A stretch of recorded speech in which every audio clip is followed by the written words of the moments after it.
C'est un parc de 55 hectares qui abrite plus de 5000 animaux. Chaque semaine, jour après jour, découvrez les coulisses de ce jardin zoologique, pas comme les autres. Joie, surprise, difficultés, émotions. Vivez le quotidien des animaux et de leurs soigneurs.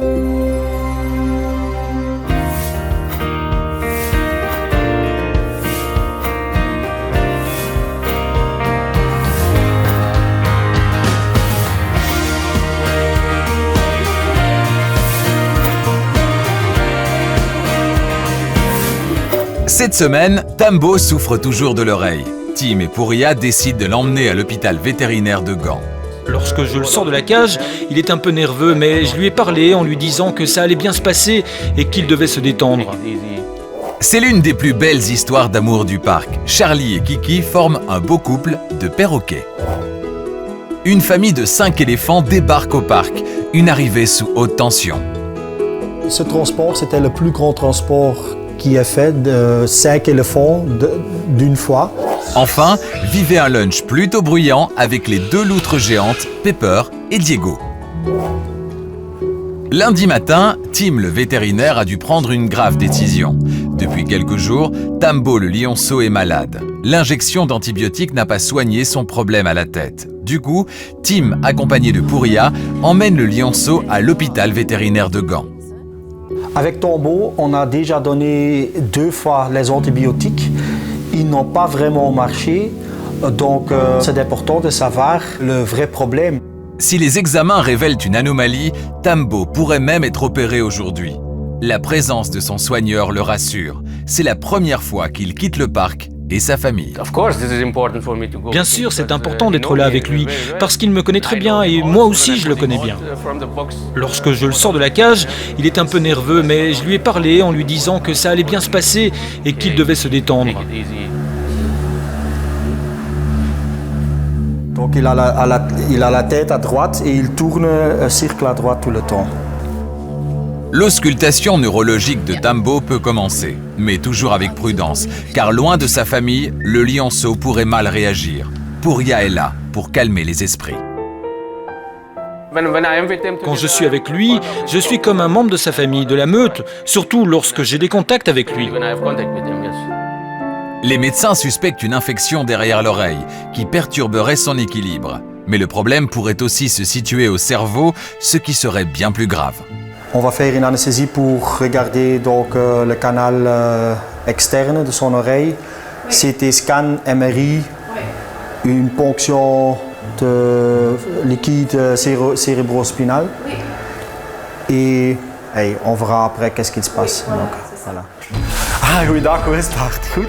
Tambo va devoir être anesthésié pour la suite des examens. Is goed. Laat hij maar en dan kan hij slapen. Le lionceau s'endort en quelques minutes.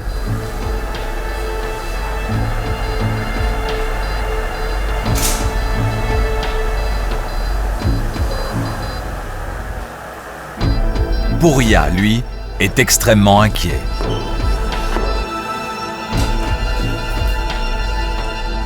En 21 ans, j'étais 3 fois à l'hôpital, 2 fois avec des lions et 1 fois avec un tigre.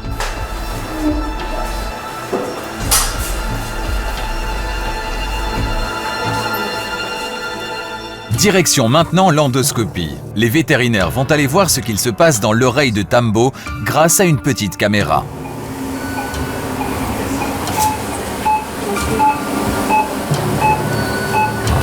Hier gaan we naar binnen. Gehoorkanaal in. Kijk, daar zie je een van de gehoorsbeentjes al. Dus dat is eigenlijk een heel mooi transparant trommelvlies. L'endoscopie est une étape cruciale. Cet examen permet à l'équipe médicale de voir si une infection s'est glissée derrière le tympan. C'est comme lorsque vous allez à l'hôpital en tant que personne. C'est la même chose que pour les humains, ils utilisent les mêmes techniques et je suis toujours impressionné de voir cela.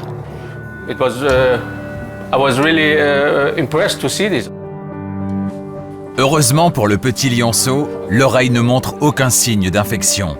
Un soulagement pour Tim, mais le problème n'est pas réglé pour autant. Je veux savoir quand même quel est le problème parce qu'on a quand même un animal qui se promène un peu comme ça, donc on veut savoir pourquoi. Tambo passe à présent au scanner. Grâce au rayon X, les médecins vont pouvoir analyser les tissus de l'oreille de Tambo. L'image du lionceau seul dans le scanner est très impressionnante, surtout pour Pouria. Bien sûr, lorsque je vois ce genre de choses, des animaux malades, je suis toujours préoccupé, surtout avec Tambo, car on n'est toujours pas sûr de ce qui se passe exactement. Une nouvelle fois, le scanner n'a rien révélé d'anormal. Tout problème grave est écarté. C'est le soulagement pour Tim et Pouria. Tambo ne devra pas être opéré aujourd'hui. Il faudra cependant encore attendre les résultats des analyses.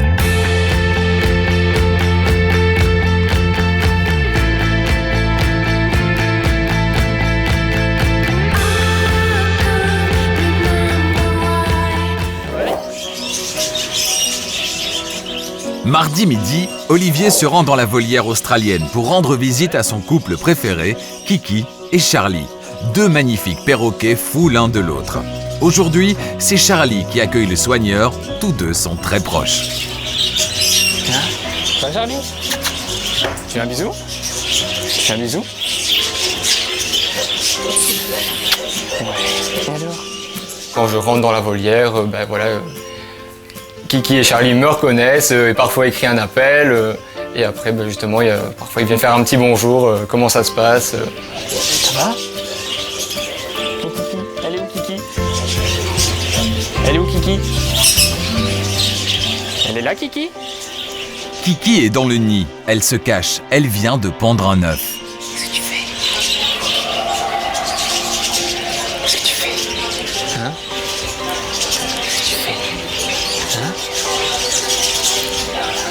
Je m'approche, je vois que Kiki est dans le tonneau. Je décide de regarder, mais impossible de voir s'il y a quelque chose. Il est caché, l'œuf? Il est où, l'œuf de Kiki? Hein? Il est caché? L'œuf a-t-il disparu ou Kiki l'a-t-il mis à l'abri? Olivier doit lui aussi respecter l'intimité du couple. Fouiller le nid s'avère très risqué. Évidemment, si on met la main dedans, on peut être un petit peu becté. Et puis Charlie, justement, il est là aussi pour un petit peu défendre son territoire. Et justement, il ne va pas laisser faire qu'on laisse s'approcher de trop près. Allez, viens. Aujourd'hui, Charlie a l'air contrarié et Kiki sur la réserve. Qui sait, c'est peut-être une querelle de couple, comme il en existe tant. Un couple de perroquets et un couple d'êtres humains, oui, c'est un peu la même chose. Il peut y avoir des disputes, justement. Bien souvent, un couple de perroquets, c'est pour la vie, donc c'est toujours des petites disputes, jamais trop graves. Charlie, le futur papa, monte la garde devant le nid et rejoint de temps à autre sa dulcinée.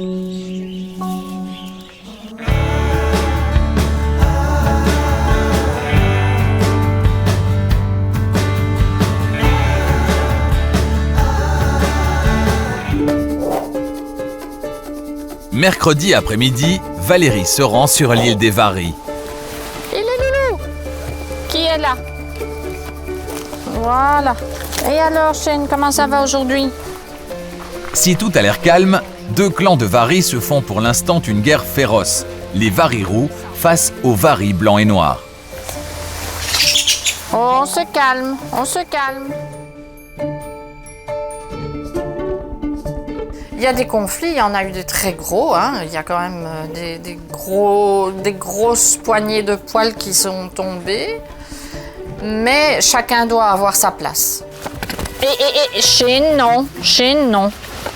Dans cette lutte pour le pouvoir, deux Varies blancs et noirs, Seth et Horus, ont tenté d'imposer leurs lois.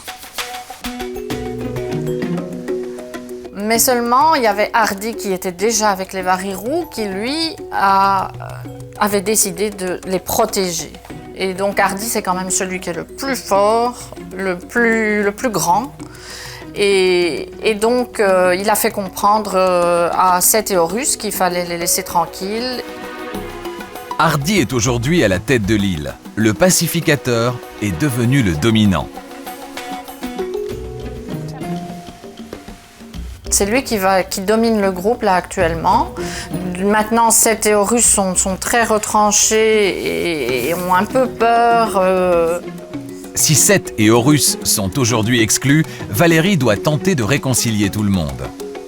On essaye que maintenant tout le monde se réunisse autour de cette gamelle de fruits et de légumes. On les attire pour que tout le monde ait une meilleure cohésion du groupe. La paix est revenue sur l'île des Varies, mais pour combien de temps? Valérie continue de veiller sur eux.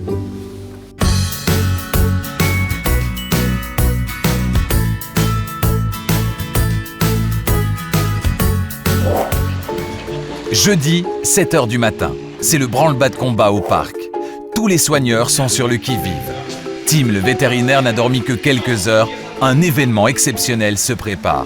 Une famille de 25 tonnes est arrivée cette nuit. Un troupeau de 5 éléphants. De mémoire de directeur zoologique adjoint, c'est du jamais vu. Et voilà, les éléphants sont là, c'est 8h30. Je suis un bébé qui reçoit son premier chien ou petit lapin. Et voilà, pour le parc, pour l'avenir, c'est très important. Pour moi, c'est fantastique. C'est la raison pourquoi je veux travailler ici. Ce sont ces 5 éléphants. Tim a participé à ce convoi exceptionnel. Plus de 500 km depuis le zoo d'Hanovre, en Allemagne. Ce transport, c'était le plus grand transport qui est fait de 5 éléphants d'une fois.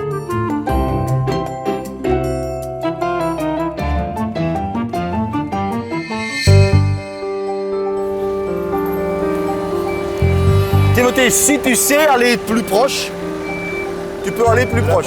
Cet éléphant ne sera pas le premier. Une femelle avec bébé va venir. Donc aussi proche que possible que tu sais venir là. Ouais. Jusqu'à ici. Soraya, l'éléphanto, débarque la première. Elle pèse une demi-tonne et peut être déplacée avec un tracteur. L'opération est délicate, mais c'est le reste du troupeau qui inquiète le plus, l'équipe du parc. Voilà. Et maintenant, on peut commencer avec le grue. Pour les 2 mamans éléphants accompagnés de leurs petits, le container pèse plus de 4 tonnes. Une énorme grue est indispensable pour passer la barrière. Toute l'équipe retient son souffle. Quand le conteneur est en plein air, à ce moment-là, la seule chose que tu peux penser, c'est j'espère que le grue est assez fort. Quand il touche le terre, c'est maintenant où ils sont arrivés. C'est une famille, ils restent ensemble, ils sont plus à l'aise. Mais aussi, leurs soigneurs, c'est une partie de leur famille. C'est pour ça que c'est très important que les soigneurs d'Allemagne sont ici. Pour eux, c'est aussi important comment les éléphants vont vivre chez nous. Il est impératif que la matriarche, Kai Néné, soit la première à rentrer dans l'enclos, afin de respecter la hiérarchie sociale du groupe d'éléphants. Elle rentre, accompagnée de sa petite dernière, Malay. Farina, Boutsi et Soraya ont rejoint le groupe. Tim et Koen peuvent enfin respirer. Super. C'est incroyable parce que le moment que les éléphants sont tous réunis, tout de suite, la structure sociale est de nouveau là. Les petits sont mignons, très mignons, ah oui. Face à une telle famille hors du commun, Tim, le vétérinaire pourtant très terre-à-terre, est envahi par l'émotion.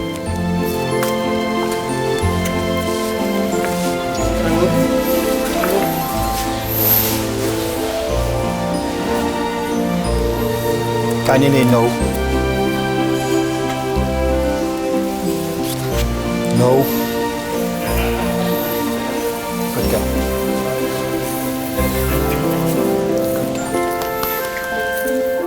Tout de suite, Kai Néné, la matriarche, elle a commencé avec le sable, elle a jeté le sable sur son dos. Donc c'était déjà tout de suite, ok, je suis calme, tout va bien.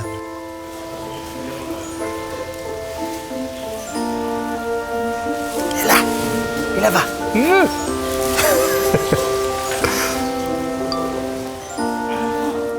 Après 10 minutes qu'un des bébés va aller téter sa maman, pour nous, c'était vraiment un signe que le bébé est à l'aise, mais surtout la maman. Pour Tim et Koen, cette nouvelle famille, c'est le début d'une grande aventure. 5 femelles ensemble, c'est la première fois que ça arrive pour un zoo. Ces 5 éléphants seront Donc vraiment le cœur de notre parc, le cœur d'élevage des éléphants. Emménagement réussi. Toute l'équipe est très fière de cette arrivée. C'est un vétérinaire pas comme les autres, et pour cause. Il soigne aussi bien les pandas que les oiseaux. Tim est le vétérinaire en chef du parc. Plus qu'un métier, c'est une vraie passion. Oh, c'est pas un métier, c'est un loisir, c'est une passion pour moi. Donc moi, je peux faire ce que je veux tous les jours. Après une spécialisation à Londres, Tim a travaillé dans les plus beaux jardins zoologiques du monde. Dans un parc, le travail du vétérinaire n'est pas que curatif. Il est avant tout préventif afin que tous les animaux soient en bonne santé. Ce n'est pas vraiment un métier difficile, c'est uniquement difficile quand il y a un animal qui est malade ou qui meurt, parce que je suis ici tous les jours.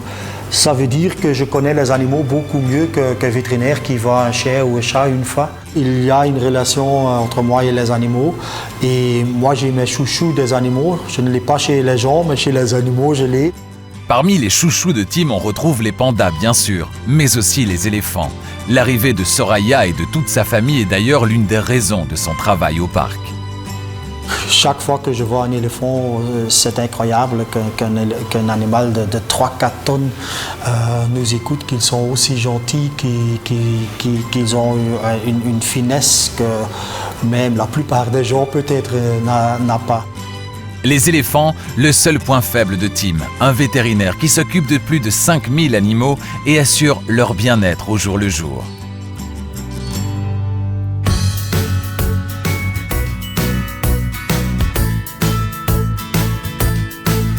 Samedi midi, un cri retentit dans tout le parc. Vincent vient d'arriver devant l'enclos de Pepper et Diego, deux loutres géantes qui savent se faire entendre lorsqu'elles ont un petit creux. Bonjour messieurs, dames. Je suppose que vous êtes là pour le nourrissage des loutres. Vous pouvez venir à côté de moi s'il vous plaît. Bonjour madame. Venez, n'ayez pas peur, n'ayez pas peur.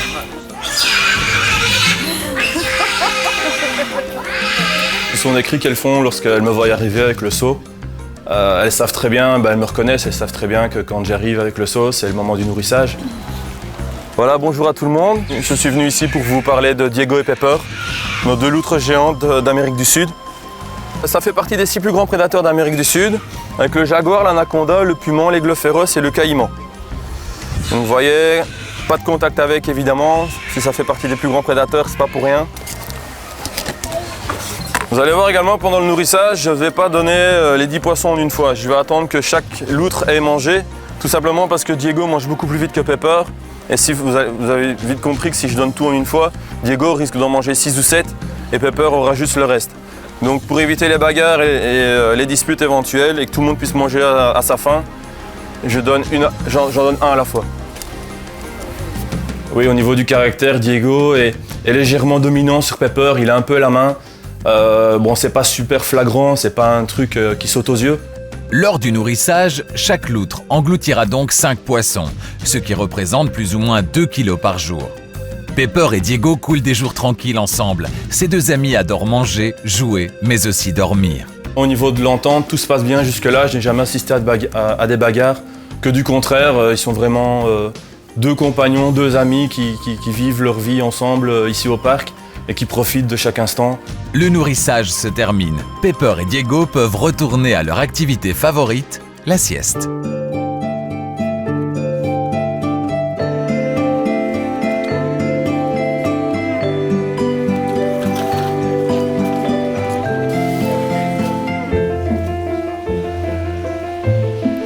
Samedi fin d'après-midi, la famille éléphant se prépare à effectuer sa première sortie à l'extérieur après leur arrivée jeudi. Kainene, la matriarche, mène le groupe, mais au début, elle refuse d'aller trop loin. Les éléphants ne sortent pas vraiment dans l'enclos extérieur, ils restent devant les portes.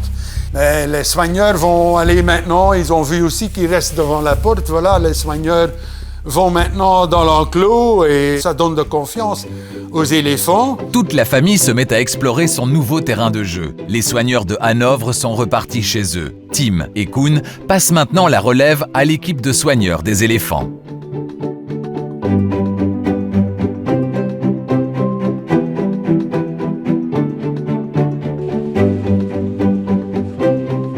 suite, les soigneurs de Paradisa doivent commencer à travailler avec les éléphants. Ils doivent avoir une bonne confiance entre eux et les éléphants, c'est très très important. Christophe, l'un des soigneurs, s'occupe aujourd'hui de Soraya. L'éléphanto passe à la douche. Au début, ce n'est pas gagné. Elle n'a pas envie de se mouiller. Encore moins de se faire shampouiner. Ok. Soraya, head. Here, Soraya, here. Soraya, lay down. Lay down. Lay down. Lay down the treadmill. Now, stop. Ok. C'est la première fois. C'est pas facile, elle doit encore apprendre et nous on doit encore apprendre comment on doit réagir pour certaines choses. C'était pas facile, non? Stop. Yeah. Hier, come here. Hier, hier, hier. Soraya, oor.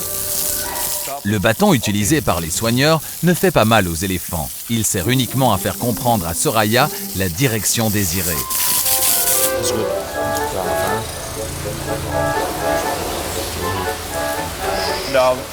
On utilise le bâton pour diriger l'éléphant. Donc c'est pas pour faire mal, c'est pour diriger un peu.